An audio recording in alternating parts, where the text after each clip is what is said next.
a little ratchet right now. I've done almost all my makeup except for my eyelashes. But I was watching a bunch of videos, and I don't know if you watch the Vlogbrothers, but they have a day called Esther Day, and it's for a girl, a fan of theirs, who died when she was 16, I think about 10 years ago, 8 years ago. And it's about, you know, saying I love you to family and friends, people who you don't usually say it to, not romantic partners. And I think that's really lovely, and it's not today, it was like a month ago, but I missed it a month ago, I just kind of forgot. But I was thinking about it, and I was thinking about love. And I'm a really lovey-dovey person. We want to get all astrological with it. I'm a Pisces and Aries Venus. I'm not a Pisces, I'm a Pisces moon and an Aries Venus. And so I don't know, I'm just a lovey-dovey person. And I love to tell people that I love them. My family's the kind of family that on the phone, like, you would always be like, okay, love you, bye. Not with my siblings, only with my oldest sibling, my oldest sister, Caitlin. Just because there was enough of an age difference for it to be removed and it not be weird. But that's, you know, I love saying I love you to my friends. And I feel like sometimes people get uncomfortable with that, which I understand. Everyone has their own experiences. But it just makes me sad that people get uncomfortable with that. Because it's love. And I just want to give love freely. That sounded really dirty. I just want people to just feel free to be just open about whom they love. And I mean that romantically and, you know, platonically and familially. Familially? I don't think that's a real word. But, like, I don't know. I want people to be like, I love my family. If, you know, their family is, like, good to them and stuff. Just because it's, I don't know. It's great. Fiona Apple once said, a person who loves is a righteous person. And I really do agree with that. It was her birthday the other day. It was her birthday yesterday. And Fiona Apple is really special to me.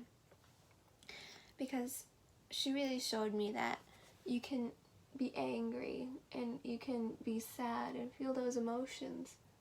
And it's alright. A lot of how she writes and how she operates is out of anger or sadness or frustration.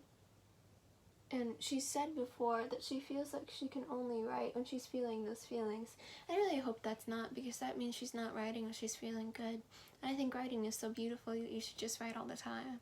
Not saying that I write all the time. I wish I did, I'm just lazy. But if she only writes when she's sad, and I just don't want her to write all the time then. But I also want her to write all the time because I love her music. But she's very important to me, because she was one of the first people who, I think, through her art, I could feel her emotions so palpably, and I could relate to them so much. And I needed a woman in my life to show me that. And I know, like, if my mom all of a sudden got really angry, I'd be a little freaked out, and I'd be like, what? But through a controlled creative process, you learn to appreciate, you know, anger and feelings. And I also just really loved her music and her voice and how she wrote. I think she's a beautiful poet. I think she's a beautiful writer. And she was one of the first people I ever saw who was really open about their mental illness. I have mental illness. I have depression, and I have generalized anxiety disorder. And at that time, when I first discovered her, I was about 12 or 13, so it was either 2013 or 2014, and I wasn't really doing well, and I needed an outlet for it, a healthy outlet, and music was one of the ways which I really found that. Fiona Apple's music, I was kind of letting my emotions out in a way that I really hadn't beforehand, which I think is just beautiful. And then it's beautiful that she's able to do that for so many people. So, yeah, she's just a special person in my life, and I wanted to take time to just say that I appreciate her and I love her. Anyway, I think you should just be free about who you love. You could go out to your friends and say, hey, I love you. Tell your mom you love her. Because not only is it just nice to hear, and it's nice for them to know, but you never know how long you're going to be on this earth. You never know how long your life is going to be, and what chances you may take, and what you may regret, and what you may be thankful that you did. And I know, I hope I'm on this earth for a long time, because I like living.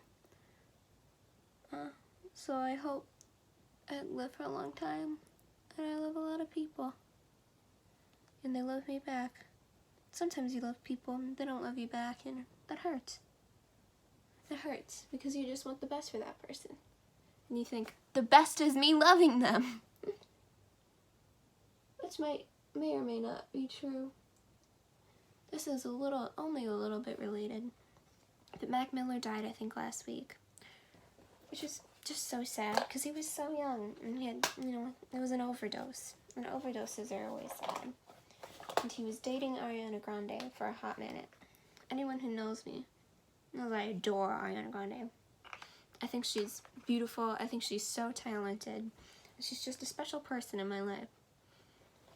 They dated for a bit, and then they broke up. And then, about 2 weeks later, she got engaged to another man. Which, if you're alive right now and you're on the internet, I'm sure you know. If you're watching this video a couple years from now, you can just Google it. I'm sure they've broken up by now. But, he struggled with addiction when they were dating, and a lot of people got on her about, oh, why didn't he save her with her love? And I think love, it's a really healing thing, and it's really beautiful. But that's not how love works. You can't just heal someone with your love, especially when it's an addiction. When you're addicted to something, the only thing that's going to make you get better is if you wanted to get better. And yeah, support can help that, but it's not going to completely cure it. I think Mac Miller, he's probably in a dark place. I know he'd been sober for a really long time beforehand, but he's probably in a dark place, and he was at his wit's end, and he thought this is the only thing I can turn to, and he went too far, which is just really, really sad. It hurts my heart to know that. But people were blaming Ariana Grande for it, which just is awful. It's awful. You can't save someone with your love. Love is very powerful, and that's the message I want to get across in this video.